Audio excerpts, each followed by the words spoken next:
अस्सलाम वालेकुम, क्या हाल है? उम्मीद है आप सब लोग खैरियत से होंगे। अगर स्क्रीन शेयर हो चुकी है और दूसरा आवाज़ में कोई प्रॉब्लम नहीं है तो आप मुझे ना एक टेक्स्ट कर दें काइंडली जल्दी से। यस सर, अस्सलाम वालेकुम। वालेकुम सलाम। ठीक है, सर क्या हाल चाल है? ठीक ठाक हो? अल्हम्दुलिल्लाह। आप सुनाएं? ठीक है। अल्हम्दुलिल्लाह सर। हाँ जी, शो हो गई स्क्रीन और आवाज़ भी क्लियर आ रही। चलें, सही हो गया, ठीक हो गया, वेल डन। चलें, बहुत शुक्रिया। अच्छा जी, हम आज का लेक्चर स्टार्ट करते हैं। अब इसमें आज हमारा ना सेकंड लास्ट डे है और कल लास्ट डे होगा। तो कल लास्ट डे किस हवाले से होगा? ये फाइवर के हवाले से, ठीक है। उसके बाद हम इंशाल्लाह ना डिस्कस करेंगे बाकी जो 4 अदर प्लेटफॉर्म्स हैं जिनमें फ्रीलांसर आता है, गुरु आता है और अपवर्क। इन 3-4 के बारे में हम डिस्कस करेंगे, ठीक है। इनको बोलते हैं नॉन ट्रेडिशनल प्लेटफॉर्म्स। तो उनके बारे में हम कल इंशाल्लाह डिस्कस करेंगे। जो आज हमारे पास है वो हमने डिस्कस करना है फाइवर के बारे में, और कल हमारा फाइवर के ऊपर लास्ट डे होगा। तो आपने क्या करना है कि जो भी आपकी जो असाइनमेंट्स वगैरह रहती हैं या इस तरह से कुछ चीज़ें रहती हैं वो आप कम्प्लीटली उसको कर दें, ताकि जो है ना वो कल हमारा कोई क्वेश्चन आंसर हो या इस तरह से, तो वो हम क्या कर सकें, उसको सॉल्व कर सकें। और कल आपको आज मैं छोटी सी एक असाइनमेंट भी दे दूंगा और कल आपसे कुछ इस तरह से लाइव में मतलब हम ना कोई डिस्कशन वगैरह भी कर लेंगे, जिसमें जितनी भी आपकी कोई प्रॉब्लम्स हैं, कोई क्वेश्चंस हैं फाइवर से रेलिवेंट, कोई फ्रीलांसिंग से रेलिवेंट, तो वो आप पूछ सकते हैं, ठीक है। तो इसलिए जो है ना वो आप लोगों ने मतलब कि कल वाले लेक्चर के लिए अपने आप को प्रिपेयर रखना है।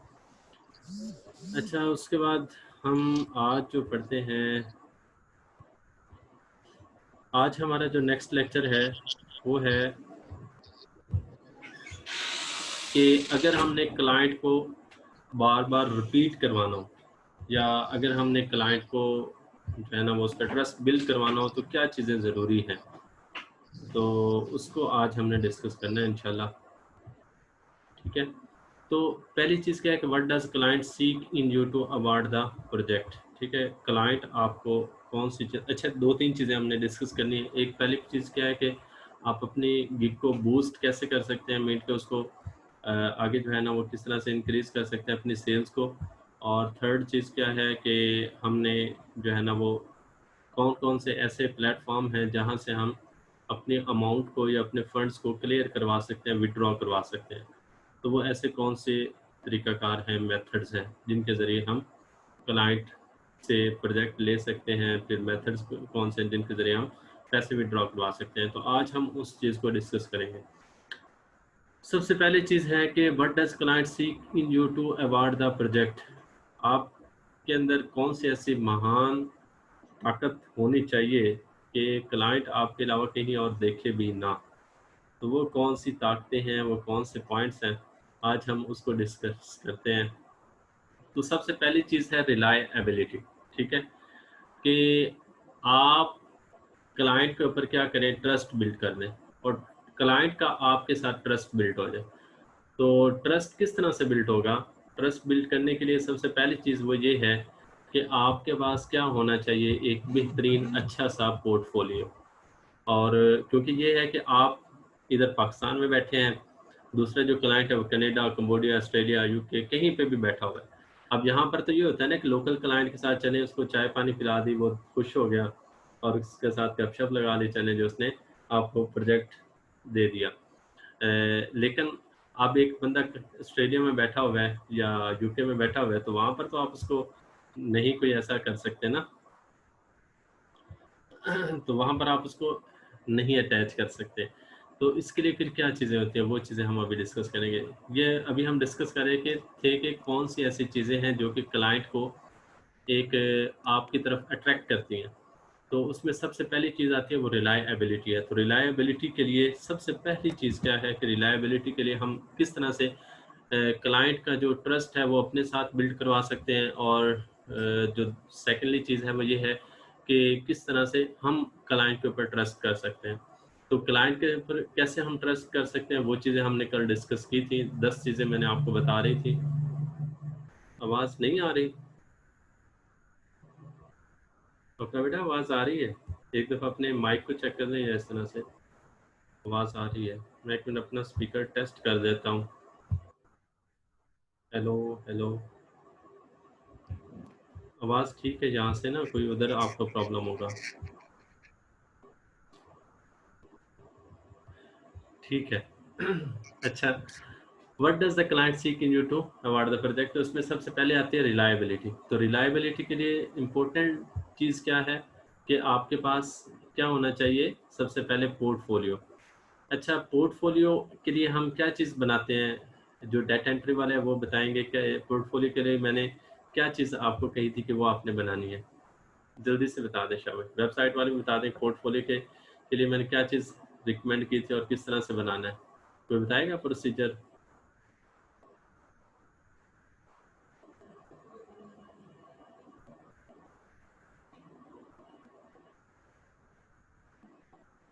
हाँ जी, कोई ज़हीन तरीन स्टूडेंट बताना पसंद करेगा कि किस तरह से हम पोर्टफोलियो बनाते हैं?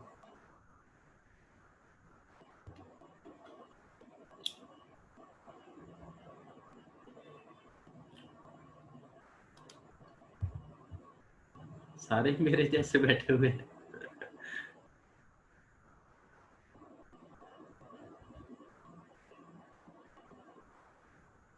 चलिए मैं आपको बता देता हूँ।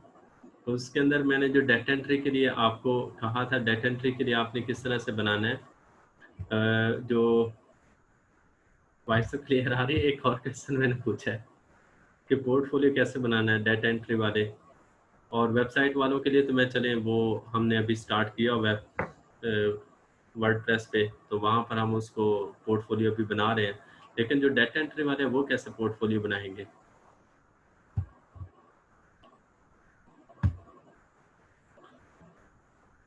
शाबाश, वाह, क्या बात है, ऐसे होते हैं ज़हीन लोग। कैनवा इमेजेस के बारे में बताया था, उसको हमने कहा था कि खुद डिज़ाइन करना है, ठीक है। उसको डिज़ाइन करने के बाद आपने उसको गूगल ड्राइव पे रखना है, ठीक है। हाँ, वेल डन, शाबाश। अच्छा, ये इसमें आपने ना उसको, जो हमारे पास कैनवा है उसको यूज़ करते हुए, वेबसाइट को यूज़ करते हुए वहाँ पर आपने उसको डिज़ाइन करना है। डिज़ाइन करने के बाद उसको आपने ईमेल के ऊपर, गूगल ड्राइव के ऊपर रखना है, ठीक है। गूगल ड्राइव में रखने के बाद उसका जो लिंक है वो आपने कॉपी करके आगे शेयर करना है। तो इस तरह से आपका पोर्टफोलियो बन जाएगा। अगर आपको कोई क्लियरेंस नहीं हुई तो आप एक दफ़ा ना उसको दोबारा चेक कर लीजिएगा, ये लास्ट जो लेक्चर हुआ था। अच्छा, उसके बाद आगे है हमारे पास quality of work. Quality of work is very important. कोई भी दुनिया में क्लाइंट ऐसा नहीं है जिसको आप क्वालिटी ऑफ वर्क ना दें और वो खुश हो जाए। हमेशा क्लाइंट को बस एक ही चीज़ आपसे चाहिए होती है और वो ये होती है कि वो आप उसको वर्क बेटर फॉर्म में प्रोवाइड करें। अगर आप उसको वर्क बेटर फॉर्म में प्रोवाइड नहीं करते तो never he will return to your services. वो आपको कभी भी सर्विस दोबारा नहीं देगा, सही है। तो सेकेंडली चीज़ क्या है कि क्वालिटी ऑफ वर्क जो है ना वो ले। तो क्वालिटी ऑफ वर्क के लिए जो इम्पोर्टेंट चीज़ है वो ये है कि आपके पास क्या होना चाहिए, जो उसने रिक्वायरमेंट्स मांगी हैं। जैसे हमने बाय रिक्वेस्ट सेंड की थी तो उसमें हमने सबसे पहले उसकी रिक्वायरमेंट्स को कम्प्लीटली डिस्कस किया था। अगर रिक्वायरमेंट्स आपको समझ आ जाती हैं तो इट मीन्स कि आप वर्क को अच्छी तरह से बेटर तरीके से समझ सकते हैं और उसको डिलीवर कर सकते हैं। तो क्वालिटी ऑफ वर्क इज़ बहुत ज़्यादा इम्पोर्टेंट है ये, और काफ़ी ज़्यादा मेंशन ये करते हैं। उसके बाद थर्ड जो चीज़ है वो है प्रॉम्प्ट रिस्पॉन्स। अब कुछ ऐसे क्लाइंट होते हैं जो कि ओनर होते हैं किसी भी कंपनी के, बिजनेस के। तो अब जब वो ऑनलाइन होंगे तो उनको फौरी रिस्पॉन्स चाहिए होता है, इंस्टेंट रिस्पॉन्स चाहिए होता है। तो अगर आप उसको लेट रिप्लाई करेंगे तो उससे क्या होगा कि आपको जो है ना वो प्रॉब्लम आ सकती है, मीट के वो चीज़ें जो है ना वो डिस्कस करने में प्रॉब्लम आ सकती है, ठीक है। तो वो उसका जो ट्रस्ट है वो आपके ऊपर लूज़ हो जाएगा। तो इसलिए वो कोशिश करते हैं कि वो बंदा सेलेक्ट करें जो कि एट द स्पॉट या फौरी रिस्पॉन्स कर सके। तो इसके लिए जो बेटर थिंग है वो है ऐप को इंस्टॉल कर लें, ठीक है। ये मैं आपको एंड पे ऐप के बारे में भी आज इंशाल्लाह बताऊंगा कि ऐप क्या है और इसको किस तरह से इंस्टॉल करना है आपने। उसके बाद ये रिस्पॉन्स के बारे में मैंने डिस्कस कर दिया। फिर फोर्थ जो चीज़ है वो है क्लियर कम्युनिकेशन। कम्युनिकेट आप इजीली करें, ठीक है। मैंने आपको कल बताया था कि कुछ ऐसे क्लाइंट होते हैं जिनको सही तौर पर इंग्लिश नहीं आती, तो ना ही आपने इतनी बड़ी एफिशिएंसी मारनी है, कोई इतने डिफ़िकल्ट वर्ड्स यूज़ करने हैं वोकैबुलरी के, और ना ही कोई इतने जो है ना वो आपने हाईली कॉम्प्लेक्स सेंटेंस लिखने, छोटे-छोटे सेंटेंस लिखे और उसमें वर्ड्स भी बिल्कुल सिंपल लिखें जो कि कॉमनली हों, हर एक शख्स उसको समझ सके। क्लियर हो गया? और इसमें एक आपको एक रिकमेंड करूँगा, ग्रामरली, GRAMMARLY, ग्रामरली ये टूल मिल जाता है। ये मैं इधर आपको दिखा भी देता हूँ। जैसे ही आप इसको इंस्टॉल करेंगे ना, तो आप लिख रहे होंगे ना, तो वो आपको एक एरर देता जाएगा, साथ-साथ उसको करेक्ट भी करता जाता है।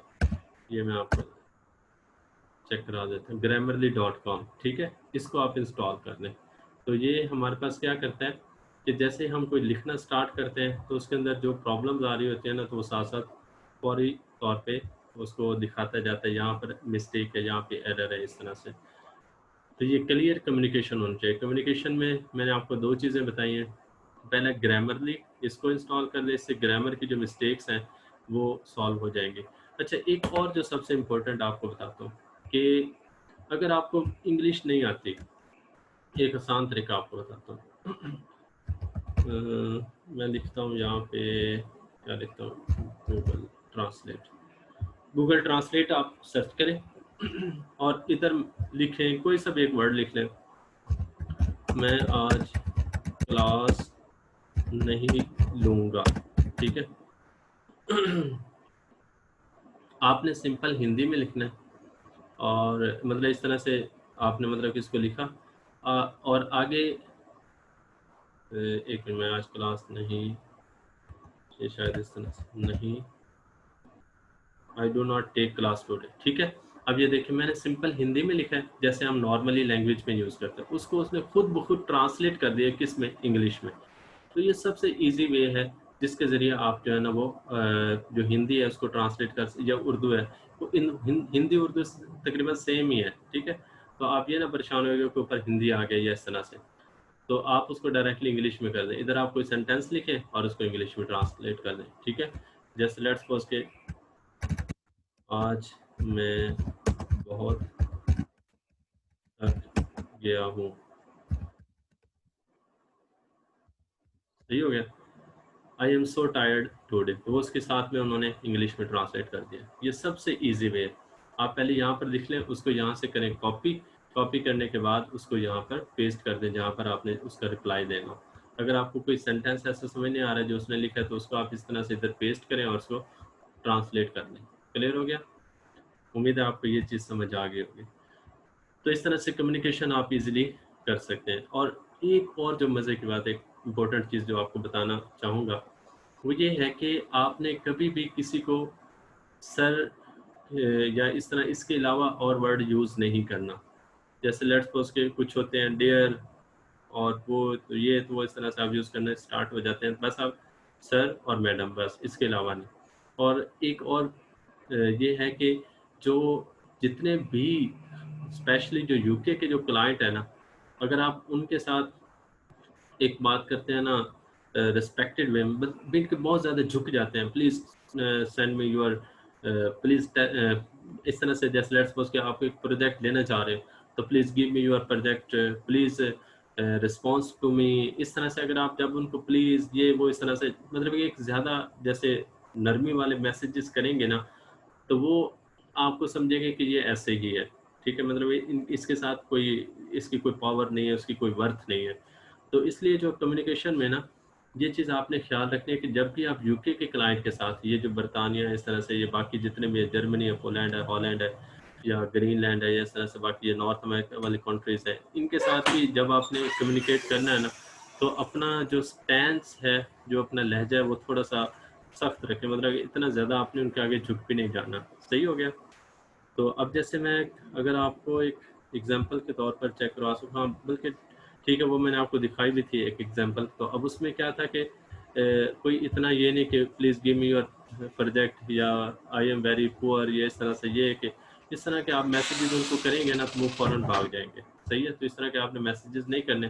सिंपल उन्हें कहें कि I will give you quality of work, if you are agree with me then please sign to assign project to me, ठीक है? इस तरह से आप उनको सिंपल वर्डिंग में बात करें। और मैं आपको गारंटी से कहता हूँ कि अगर आप जितना उनको अगर आप एक क्वालिटी ऑफ वर्क मीट के पोर्टफोलियो अगर आपका अच्छा है, तो इस तरह से चीज़ें उनको अच्छी प्रोवाइड करेंगे ना, तो आपको डेफिनेटली आपको प्रोजेक्ट मिलेगा। और अगर आप इस तरह से बात करेंगे सख्त स्टैंस में, तो वो आपकी तरफ मोल्ड होकर आएँगे, आपसे इज़्ज़त से बात करेंगे और आपको ज़्यादा पैसे देंगे, ठीक है? आपकी वर्थ बढ़ती जाएगी। उसके बाद 4th और 5th नंबर पे है कि अंडरस्टैंड हिज़ रिक्वायरमेंट्स। जो वो रिक्वायरमेंट्स कह रहे हैं उनको ईज़िली अंडरस्टैंड करें, उनको पढ़ें, उनको देखें। अगर आपको इंग्लिश समझ नहीं आती तो इस तरह से गूगल ट्रांसलेट के ज़रिए उसको ट्रांसलेट करें, पहले कंप्लीटली उसको रीड आउट करें, देन उसको रिप्लाई करें या जो भी आपने रिस्पॉन्स देना हो। उसके बाद self guided, self motivated is very important thing in the life also and in the professional life, in the work. अगर आप अपने आप को सेल्फ मोटिवेट नहीं करते ना, तो कहीं न कहीं जाकर आप एक जगह पर रुक जाते हैं। तो इसीलिए आप अपने आप को सेल्फ मोटिवेट करते रहें। तो सेल्फ मोटिवेशन कैसे आएगी? तो इसके लिए जो मैं अपनी प्रैक्टिकल एग्ज़ाम्पल देता होता हूँ ना, तो जो मेरे अंदर जो सेल्फ मोटिवेशन आती है, आप हर एक शख्स के एक नेचर वेरी कर सकती है। लेकिन जो सेल्फ मोटिवेशन मैं अपने आप से गेन करता हूँ वो ये है कि आपके घर में जैसे आपके पेरेंट हैं, आपके बहन भाई हैं या कुछ कोई भी इस तरह से है, जिसकी खुशी आपको बहुत ज़्यादा अजीज़ है, तो आप क्या करें कि डन कर लें, अपने आप को इस बात पे सेट कर लें कि मैं एक ये काम करूँगा तो मेरी अम्मी को या मेरे जो वालिद साहब हैं उनको या मेरी बहनों को या मेरे भाई को एक ज़्यादा खुशी मिलेगी। तो जो एक आप सबसे ज़्यादा अज़ीज़ हो, उसको माइंड में रखते हुए अगर आप एक काम करते हैं ना, तो फिर आपको मोटिवेशन बहुत ज़्यादा मिलती है। फिर आपको काम करने का दिल करता है, फिर आप जो है ना कोशिश करते हैं कि जो है ना वो और ज़्यादा काम करें। और ये इंसान की फ़ितरत है कि ये बहुत ज़्यादा सुस्त पसंद है, जिन चीज़ों को इतना ज़्यादा हार्ड वर्किंग के साथ नहीं करता, कहता है कि बस ठीक है, सहल पसंद कौम है कि आसानी के साथ जो भी चीज़ आ जाए बस वही खा ली। जैसे वो मन्नो सलवा उतरा करता था कभी मूसा अलैहिस्सलाम की कौम पे, तो वो इसी तरह से ही इंसान की फितरत है कि बस ऊपर से आसमान से खाना उतरे, बस हम खा लें पी लें बस और कुछ नहीं। तो ये सहल पसंदी इंसान के अंदर पाई जाती है और ये वक्त के साथ साथ कभी बढ़ जाती है कभी कम हो जाती है। लेकिन जब आप सेल्फ मोटिवेट करते रहते हैं ना, तो तब आपको ये जो चीज़ें हैं फिर और ज़्यादा क्या होती रहती हैं, इम्प्रूव होते रहते हैं। फिर आपको ये जो सहल पसंदी है या आराम है, ये आपको फिर दिखाई नहीं देता, बल्कि आप कोशिश करते हैं कि मैं और ज़्यादा सीखूं और ज़्यादा आगे बढ़ूं। ठीक है, तो वो यही कि आप अपनी किसी एक पर्सनैलिटी को जिसको आप बहुत ज़्यादा करते हैं कि ये इसको मैं करके दिखाऊंगा तो ये खुश होगा या इस तरह से, तो उनके लिए उन उसको माइंड में रखते हुए आप करते जाए। उसके बाद आगे आता है रिस्पेक्ट डेडलाइंस। ठीक है, जो डेडलाइन है ये बहुत ज़्यादा इम्पोर्टेंट होती है। मैंने आपको बताया कि जब भी कोई इस तरह से क्लाइंट आता है ना, तो वो कहता है कि बस ये 3-4 दिन क्या 3-4 मिनट्स में काम हो जाए। क्योंकि एक सस्पिशियस होता है ना, ये इंसान की फितरत है कि जब भी कोई एक नई चीज़ के बारे में सुनता है ना, तो उसकी ख्वाहिश होती है कि जल्दी से वो चीज़ आ जाए। जैसे लेट्स सपोज़ कि आप कोई मतलब कि एक गाड़ी लेते हैं या इस तरह से, तो आपकी ख्वाहिश होती है कि जल्दी से अब गाड़ी आ जाए, हम देखें कि वो न्यू गाड़ी किस तरह से है। हालाँकि वो आपने पहले भी कई दफ़ा गाड़ियाँ देखी होती हैं, लेकिन ये कि वो आपकी एक अपनी चीज़ आ रही होती है, न्यूली आ रही होती है, तो उसको आप एक ज़्यादा एक आपके अंदर सस्पिशियस होती है, आप ज़्यादा जो है ना वो चीज़ों को एक्सप्लोर करने की तरफ होते हैं। तो इसलिए जब भी कोई एक आपको प्रोजेक्ट देता है ना, तो वो देखना चाहता है कि मेरा बिज़नेस ऑनलाइन कैसे दिखाई देगा। तो इसलिए वो डेडलाइन का काफ़ी ज़्यादा जो है ना वो कॉन्शियस होते हैं उसके माइंड में। तो इसके लिए आपको मैं बेहतरीन चीज़ जो रिकमेंड करता हूँ, वो ये है कि आपको अगर 5 दिन का टाइम मिला है ना, आप थोड़ा-सा मेहनत करके उसको 4 दिन में डिलीवर कर दें। मैं आपको गारंटी से कहता हूँ, अगर आप 4 दिन में उसको डिलीवर कर देंगे 1 दिन पहले, तो वो आपका ऐसे समझ लें कि जो है ना वो मुरीद हो जाएगा। आपका ओबीडिएंट हो जाएगा, समझ आ गई ना? तो इसलिए जो है ना वो आपने क्या करना है कि उसकी जो डेडलाइन है उसको काफ़ी ज़्यादा इम्पोर्टेंस दें, उसको 1 दिन पहले डिलीवर कर देंगे तो वो ज़्यादा उसका ट्रस्ट बिल्ड हो जाएगा कि यार ये बंदा टाइम वेस्ट नहीं करता। क्योंकि जो आउट ऑफ कंट्री के लोग होते हैं ना, उनको पैसों से कोई गर्ज़ नहीं है। वो जैसे वो $30 आपको देते हैं, तो अब $30 उनके लिए क्या है, वो ₹30 हैं, लेकिन हमारे लिए यहाँ पर 4,500 5,000 रुपये है। अब मुझे $100 टिप मिल जाती है, तो अब वो उनके लिए ₹100 है, लेकिन वो हमारे लिए क्या है 16,000 17,000 रुपीज़ है। तो इतनी मतलब उनके लिए कोई पैसा वैल्यू नहीं रखता। उनको यहाँ से टेक्नोलॉजी सस्ती मिल रही है as compare to foreign services के लिहाज से। तो वो आपको पैसे देने को तैयार है, लेकिन आप उनको क्या करें, डेडलाइन दें, उनको अच्छी कम्युनिकेट करें, उनको क्वालिटी ऑफ वर्क डिस्क्राइब करें, ठीक है? उसके बाद गुड वर्क हिस्ट्री, अपने साथ एक अच्छा एक्सपीरियंस रखें कि ये मैंने काम किया हुआ है। तो वो मैंने आपको बताया था, कल मुजाहिद ने क्वेश्चन पूछा था कि सर अभी तो हमारा कोई ऐसा है नहीं जो हम उसको डिस्प्ले कर सकें। तो मैंने आपको बताया था कि आप क्या करो कि 3-4 खुद से वर्क करके, जैसे वेबसाइट है, खुद से वेबसाइट बनाकर रख लो। इस तरह से कल आपको वो पोर्टफोलियो के लिए 3-4 चीज़ें बताई थी कि आप किसी एक बुक की इमेज लेकर उसको टाइप करके रख लें और बता दें कि भई मैंने ये काम किया हुआ है। क्लाइंट ने तो बस आपका काम ही चेक करना है। तो उसके अलावा एक और जो प्रेफ़र किया जाता है वो ये है कि आप कोई एनजीओ की या कोई ऐसी कंपनी जो आपके जानने वाले हों, या कुछ ऐसी शॉप या कुछ इस तरह से जो आपके रेलेवेंट में हो, तो आप उनको क्या करें, सर्विस प्रोवाइड कर दें फ्री ऑफ कॉस्ट। तो उनको आप बनाकर दे दें, ठीक है? कोई उनके कंटेंट लिख दें, कोई उनकी टाइपिंग कर दे, डाटा एंट्री का काम कर दें। आपका एक्सपीरियंस हो जाएगा और उनका काम हो जाएगा, सही है? तो वर्क हिस्ट्री जो है ना वो बहुत ज़्यादा इम्पोर्टेंट होती है। लेकिन जिनकी नहीं है तो वो उसके लिए मैंने आपको सजेशंस दे दिए हैं। उसके बाद एक्सीलेंट पास्ट रिव्यूज़।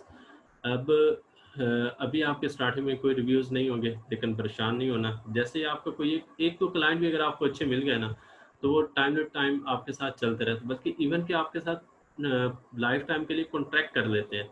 तो एनडीए साइन कर देते हैं, नॉन डिस्क्लोजर एग्रीमेंट, तो वो आपका लाइफ टाइम इस तरह से चलता रहता है। मेरी एक ऑस्ट्रेलिया की कंपनी के साथ और एक अमेरिका की कंपनी के साथ, 2 लोगों के साथ एनडीए साइन हुआ है। तो अब वो मुझे लोकली काम करते रहते हैं, इस तरह से फाइबर से ही क्लाइंट आए थे। सही हो गया? तो इसलिए जो है ना वो आपने जो रिव्यूज़ हैं वो अच्छे रखने हैं। लेकिन रिव्यूज़ अगर आपके अच्छे नहीं हैं, मीन्स कि अभी स्टार्ट है, कोई ऐसा रिव्यू नहीं है, तो परेशान नहीं होना। मैंने आपको बताया था कि हर शख्स स्टार्टिंग में इसी तरह से ज़ीरो से ही स्टार्ट होता है, ठीक है? फिर आहिस्ता-आहिस्ता टाइम टू टाइम मेहनत करते हैं लोग, अपने जो ट्रस्ट है उसको साथ में रखते हैं, तो वो बढ़ता जाता है। और इसमें एक जो मुझे सबसे अच्छी चीज़ लगती है ना, कि आप किसी जगह पर कोई एक स्टोर बनाकर बैठे हुए हैं। अब जितना आपको टाइम गुज़रता जाएगा ना, आपकी मतलब कि सेल अच्छी होती जाएगी। लेकिन जैसे ही कोई सामने के स्टोर आकर बनाकर बैठ जाता है, आपकी सारी जो सेल है, वो हाफ़ हो जाएगी या कोई इस तरह से बिल्कुल ही टोटली हो सकता है कि ख़त्म हो जाए। लेकिन इसमें ऐसा नहीं होता। इसमें क्या होता है कि जैसे ही आप ओल्ड होते जाते हैं, वैसे ही गोल्ड होते जाते हैं। वैसे ही आपका ट्रस्ट बिल्ड होता जाता है, वैसे ही आपकी गिग रैंक करती जाती है, वैसे ही आपका जो पोर्टफोलियो है, ये जो आपकी प्रोफ़ाइल है, वो इंक्रीज़ होती जाती है। तो इसलिए इसमें जो है ना, ये एक प्लस पॉइंट है। ये उसमें हमें कॉम्पिटिटर को माइंड में रखना पड़ता है, इसमें कोई ऐसा कॉम्पिटिटर को माइंड में नहीं रखना पड़ता, बस हर शख्स अपने मस्त में धुन है और जो वो काम करता जाएगा उसी के मुताबिक उसको रिवॉर्ड मिलता जाएगा। उसके बाद फिट्स अंडर बजट, उसके बजट को पढ़ें। जैसे कल $119 की हमने बाय रिक्वेस्ट सेंड की थी। अब अगर आपको लगता है कि मैं $119 के अंदर बनाकर दूँगा, तो आप उसे बना दें। अगर आपको नहीं लगता तो फिर आप उसको मतलब कि ना करें। लेकिन ये है कि सम टाइम क्लाइंट होता है, अगर आपको लगे कि क्लाइंट अब मेरी तरफ आ रहा है या मैंने उसको कन्विंस कर लिया, तो तब आप बजट इंक्रीज़ करवा लें। जैसे मैंने आपको लाइव एग्ज़ाम्पल दी थी कि उसमें हम डिस्कस करते गए, जब मैंने उससे बात की तो मैंने कहा कि आपका वर्क बहुत ज़्यादा है। उसने कहा हाँ, बिल्कुल बहुत ज़्यादा है। तो मैंने कहा कि काइंडली फिर आप बजट थोड़ा-सा इंक्रीज़ कर दें, तो उसने बजट इंक्रीज़ करवा दिया था। समझ आ गई ना? अच्छा, एक जो मैंने स्टार्टिंग में पॉलिसी अडॉप्ट की थी जब 2014 में मैंने फ्रीलांसिंग स्टार्ट की थी, तो मैं क्या करता था, शायद आप लोग भी इसको अडॉप्ट कर लें कि कामयाब हो जाएँ। तो मुझे तो इसमें काफ़ी कामयाबी मिली थी। वो क्या थी कि मैं ना अगर लेट्स सपोज़ कि उसने $190 का हुआ है ना, तो मैं क्या करता था उसको 110 में या $99 में बनाकर दे देता था। और उससे कहता था कि बाकी जो $19 हैं वो मैं आपसे नहीं लूँगा। सही है? ये मतलब कि एज़ अ गिफ्ट मेरी तरफ से आप समझ लें। तो अब उससे क्या हुआ कि जो क्लाइंट था ना, उस 2 चीज़ें उसके माइंड में जाती थी। पहली चीज़ क्या थी कि वो ये कहता था कि ये आप इतनी बड़ी अमाउंट या $10-20 क्यों छोड़ रहे हैं, स्किप क्यों कर रहे हैं? तो मैं उससे फिर कहता था कि I want to make a good relationship with you, इसलिए मैं आपको ये एक एज अ गिफ्ट दे रहा हूँ। अब उसका ना एक ट्रस्ट बिल्ड होता गया और हर एक क्लाइंट का वैसा ट्रस्ट बिल्ड होता गया, लेकिन उसके लिए एक इम्पोर्टेंट चीज़ है कि आपके पास पास्ट जो वर्क है ना वो इम्पोर्टेंट होना चाहिए। अगर आप पास्ट वर्क को कोई इस तरह से एग्जाम्पल नहीं रखते तो फिर आप ये काम ना करें, क्योंकि उसने पहला क्वेश्चन यही करना है कि उसके माइंड में यही चीज़ आएगी कि ये मुझे जो बजट से कम बता रहा है तो इट मीन्स कि ये अभी न्यूली है या इसने अभी काम नहीं किया हुआ, ये रिव्यूज़ लेना चाह रहा है। लेकिन अगर आप उसको पास्ट हिस्ट्री के साथ उसको साबित कर देंगे ना कि मैं एक्सपर्ट हूँ, मैं जस्ट ये जो ऊपर $5-10 आपको छोड़ा ये एज अ गिफ्ट दे रहा हूँ। अच्छा, एक और सबसे इम्पोर्टेंट चीज़, आप उसे $5-10 छोड़ेंगे ना, अगर आप उसे काम सही करके दे देते हैं तो आपको $40 से $50 आपको एज अ टिप देकर जाएगा, मतलब एक्स्ट्रा पैसे आपको देकर जाएगा। तो ये इसलिए जो है ना, ये आपने ये एक ट्रिक है, ये एक टिप है जो कि यूज़ कर सकते हैं। सही हो गया? तो आप कोशिश करें कि पहले एक अच्छी सी मतलब एक पोर्टफोलियो या इस तरह से बना लें एक्सपीरियंस, और फिर उसके बाद जो $119 है तो उसको $99 में कर दें और आगे आप लिख दें कि I will give you $20 discount या $20 एज अ गिफ्ट। ठीक है, because I want to make a good relationship for you in future for your projects. ठीक हो गया? तो ये हमारे पास एक कुछ चीज़ें थी जो कि एक प्रोजेक्ट को विन करने के लिए ज़रूरी हैं, और अगर हम इन चीज़ों का ख्याल रखें, उम्मीद है आपको काफ़ी ज़्यादा चीज़ें क्लियर हुई होंगी, क्योंकि ये बहुत ज़्यादा इम्पोर्टेंट है और बड़े ज़्यादा क्या कह सकते हैं, वर्क करके मेहनत करके दिन रात की मेहनत करके जो है ना इसको इकट्ठा किया होगा। सही है? अच्छा, उसके बाद आगे जो है ना वो और मैं चेक कर लेता हूँ कि कोई चीज़ रह तो नहीं गई। अच्छा, उसके बाद एक लास्ट में हमारे पास है कि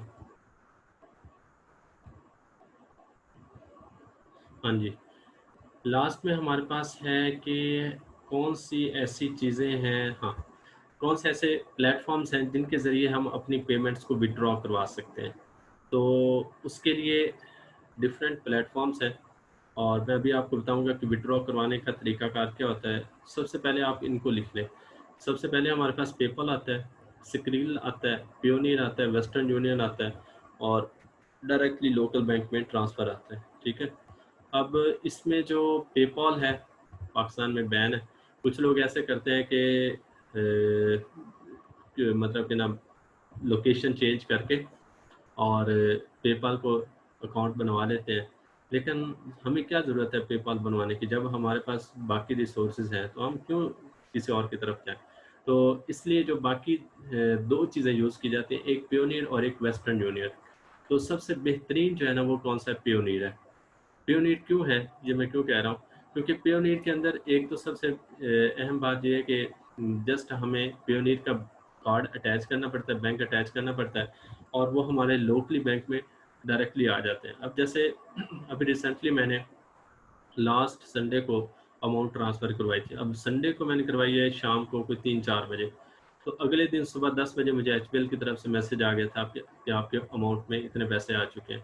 तो अब ये वाला जो है ना, ये पेयोनियर जो है ना, ये सबसे ईजी है। उसके अलावा 2017 में आई थिंक हुआ था कि मेरे पैसे 15-20 दिन लेट हो गए थे। वो उन्होंने इस तरह से लेट किए थे कि ये जो पेयोनियर है इनका पाकिस्तानी बैंक के साथ कॉन्ट्रैक्ट ख़त्म हो गया था। तो वो फिर पहले आए थे स्टेट बैंक में और स्टेट बैंक में आने के बाद फिर मेरे लोकल बैंक जो एचपीएल है वहाँ पर आए थे। तो लेकिन अब तो काफ़ी ज़्यादा जो है ना वो इनकी सर्विस फास्ट है और इनकी फ़ीस भी सबसे कम है। जस्ट $3 लेते हैं ट्रांजैक्शन के लिए। $3, चाहे आप $1000 विथड्रॉ करवाएं, चाहे $100 करवाएं, जितने भी करवाएंगे आपसे जस्ट कितनी फ़ीस लेंगे, $3, उससे ज़्यादा फ़ीस नहीं लेते। सही है? अच्छा, उसके अलावा इसमें जो मिनिमम अमाउंट होती है ना विड्रॉ करवाने के लिए, वो होती है $20। अगर आप $20 से कम हैं तो आपके विड्रॉ नहीं हो सकते। समझ आ गई? अच्छा, अब आपने फाइवर के ऊपर जाना है और ये आ गया स्विच टू सेलिंग और इसमें ये आ गया मोर, सॉरी ये अर्निंग्स। ठीक है, ये अर्निंग्स के ऊपर आ गया। अब इसमें ना ये सबसे टॉप पे आपको नज़र आ रहा है PayPal account, bank transfer account, Fiverr revenue card. ये आपको बैंक ट्रांसफ़र का ऑप्शन नज़र आ रहा होगा। सही है, ये पेपाल अकाउंट है, ये बैंक ट्रांसफ़र अकाउंट। लेकिन ये है कि हम चूँकि विड्रॉ करवा रहे हैं पेपाल के ज़रिए तो हम करवा नहीं सकते, तो हम किसके ज़रिए करवाएंगे? बैंक ट्रांसफ़र के ज़रिए। ठीक है। अच्छा, ये तकरीबन ना लेते हैं पैसे, सॉरी टाइम जो लेते हैं ना वो 12 दिन का लेते हैं, उसके बाद आपकी क्लियरेंस होती है, उससे पहले क्लियरेंस नहीं होती। मतलब कि आपका कोई ऑर्डर हो गया है ना, कंफर्म हो गया, तो वो आपको 12 दिन लेंगे। 12 दिन के बाद आपके फाइवर अकाउंट में आ जाएगी, और फाइवर अकाउंट में आने के बाद फिर आप यहाँ से डायरेक्टली विड्रॉ करवा सकते हैं। सही हो गया। आप यहाँ बैंक ट्रांसफ़र के ऊपर क्लिक करेंगे तो वो आपको ले जाएगा पेयोनियर अकाउंट पे। ये मैं पेयोनियर का भी चेक करवा देता हूँ। PAYONEER, सही है। ये payoneer.com।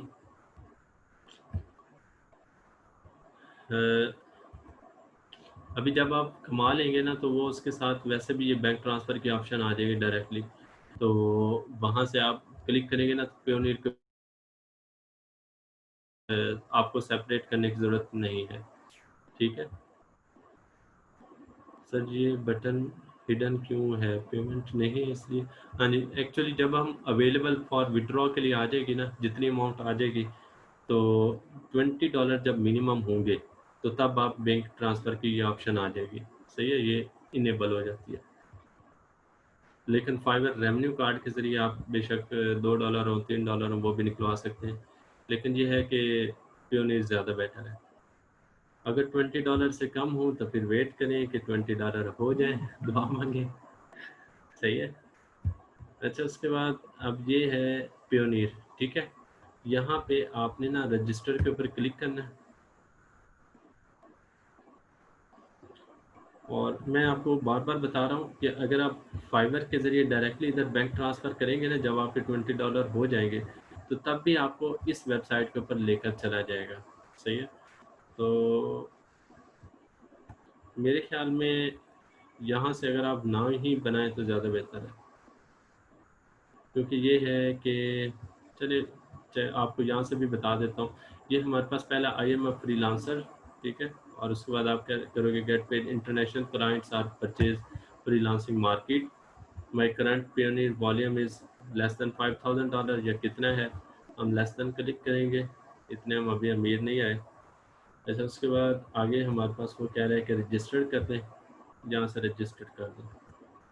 लेकिन मैं आपको बार बार कह रहा हूँ कि बेहतरीन रिकमेंड यही करता हूँ कि आप क्या करो कि जब आपके $20 हो जाए, यहाँ से बैंक ट्रांसफ़र के ऊपर क्लिक करें। ठीक है, बैंक ट्रांसफ़र के ऊपर क्लिक करेंगे, वो 2-3 चीज़ें आपसे पूछेगा, अपना लोकल बैंक का अकाउंट, और ये जस्ट ये आ गया, बिल्कुल सेम सेम आ गया। ये देखें जी, ये इस तरह से ये पेज डायरेक्टली ओपन हो जाता है जैसे आप इधर से क्लिक करते हैं। ठीक है, अब ये वाला पेज आपका ओपन हो जाएगा। यहाँ पे आपने अपना फर्स्ट नेम, लास्ट नेम और ईमेल एड्रेस, और फिर दोबारा ईमेल एड्रेस और डेट ऑफ बर्थ, ये चीज़ें आपने एंटर करनी है। सही हो गया। उसके बाद आपने उसे नेक्स्ट कर देना है, फिर वो आपसे कॉन्टैक्ट डिटेल्स मांगेगा। चलिए हम चेक कर लेते हैं वैसे। सर रियाज, ईमेल एड्रेस आ गया mustanser.shah6@gmail.com। उसके बाद फिर दोबारा ईमेल आ गई मुस्तंसर और रियाज। अच्छा, इसके ऊपर ना चीज़ें वो एंटर करें जो आपकी रियल हो, क्योंकि ये होता है कि सम टाइम फिर वो सिक्योरिटी क्वेश्चन में पूछते हैं तो आपको याद नहीं होती। ये इसमें कोई ऐसा मतलब कि नहीं एंटर करना। mustanser.786@gmail.com, ठीक है। उसके बाद आपकी डेट ऑफ बर्थ आ जाएगी।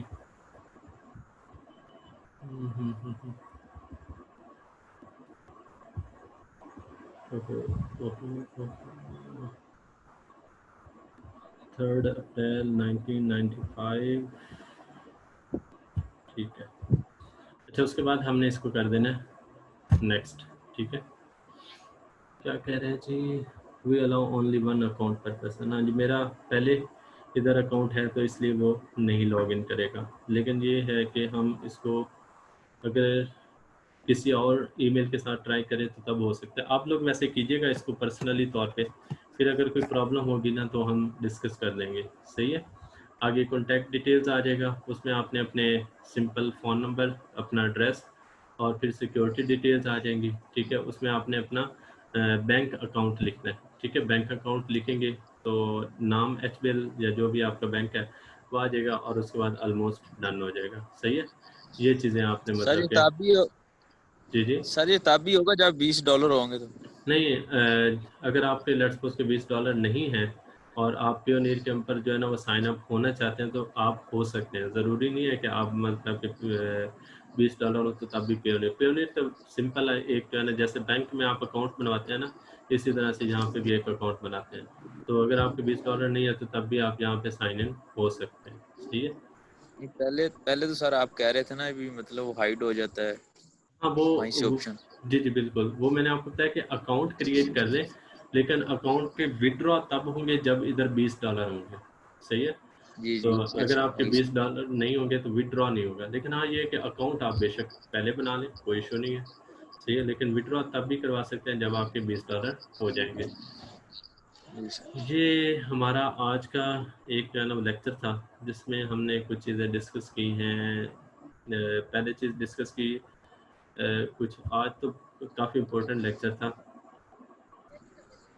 बटन डिसेबल होगा डॉलर, हाँ जी, वो जो है ना अगर $20 से कम होंगे ना तो जो बटन है वो डिसेबल होगा। सही है। अच्छा, डॉलर का नाम सुन सुन के मेरे मुंह में भी पानी आना शुरू हो गया। जल्दी से अल्लाह करे ज़रा सारों के डॉलर आना स्टार्ट हो जाए। चले, अच्छी बात है।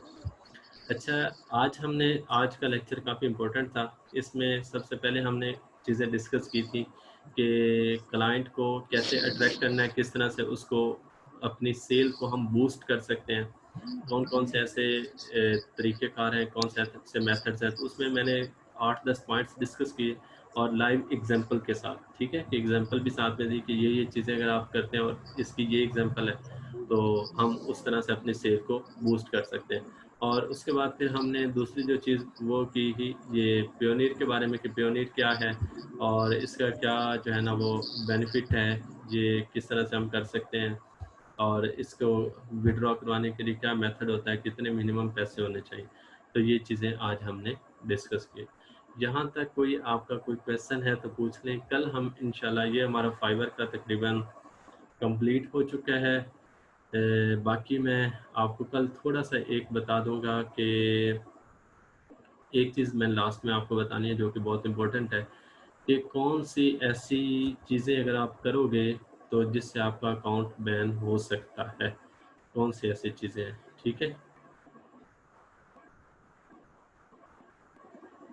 तो ये है कि ये कौन-सी ऐसी चीज़ें हैं जो कि ज़रूरी हैं उनको अवॉइड करना। अगर आप उनको अवॉइड नहीं करते तो आपका जो अकाउंट है वो बैन हो सकता है। ये कल हम इंशाल्लाह डिस्कस करेंगे 10 से 15 मिनट। उसके बाद आप लोगों के क्वेश्चन होंगे, कुछ मैं आपसे क्वेश्चन पूछ लूँगा। तो कल आप लोगों ने मतलब इसको रिवाइज़ करके लाना है। ओवरऑल जितने भी हमने फ्रीलांसिंग के बारे में वीडियोज़ बनाई हैं, फाइवर के बारे में, तो ये आपने करना है। प्रोफाइल के लिए भी कैनवा से पिक डिज़ाइन कर सकते हैं। हाँ, बिल्कुल डिज़ाइन कर सकते हैं। वहाँ पे आप ऐसे कर लें कि जो फीमेल हैं वो अगर कुछ एक नेट से पिक्चर लेकर कोई भी एक खातून की पिक्चर ले लें और उसके बाद उसको कैनवा के ऊपर जाकर थोड़ा बहुत चेंज कर लें, नीचे नेम नूम लिख लें, तो वो ज़्यादा बेहतर है एज़ कम्पेयर टू अगर आप अपनी पिक लगाते हैं। ठीक है, कोई नेट से पिक लेकर उसको यूज़ कर लें, वो ज़्यादा इफ़ेक्टिव है। ठीक है, कोई और क्वेश्चन हो तो आप पूछ लें। सर ये पूछना था, ये अकाउंट बैंक का जो नंबर है वो अकाउंट एटीएम ना बनाओ तो फिर भी काम चल